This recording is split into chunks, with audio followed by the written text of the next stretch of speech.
Hey everyone, in this tutorial I'll show you how to generate currency revaluations at the end of each accounting period in NetSuite. So don't forget to subscribe to this channel for more useful tutorials, and let's get started.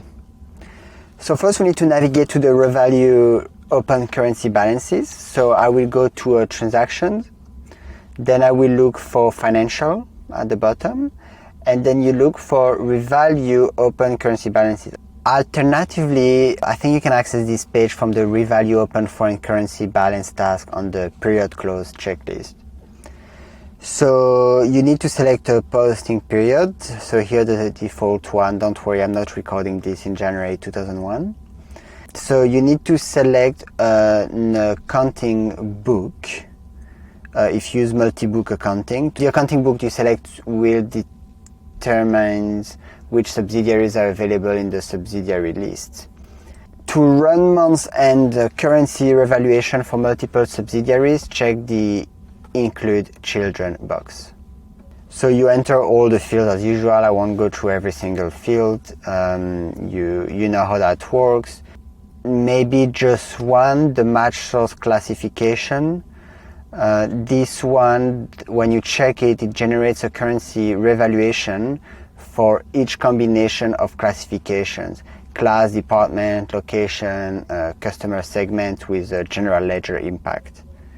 When classifications are mandatory and the box is checked, a missing classification value in a source transaction causes an error that ends the revaluation process.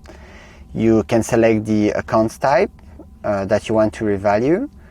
So for example, accounts receivable here, or all. I'll keep it on all to show you more information on screen.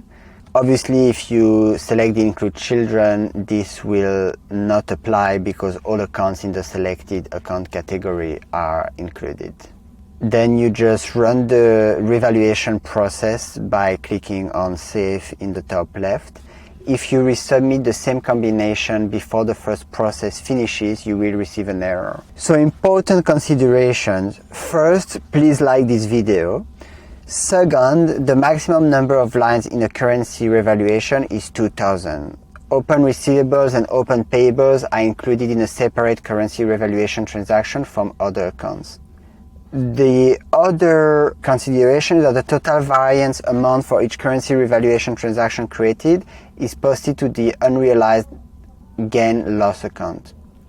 So here on the screen, if you want to review completed revaluations, you would go to Transactions, Financial, Revalue Open Balances, Open Currency Balances, and then you click on List. So let's leave. Obviously, you can also do it from the Period Close checklist.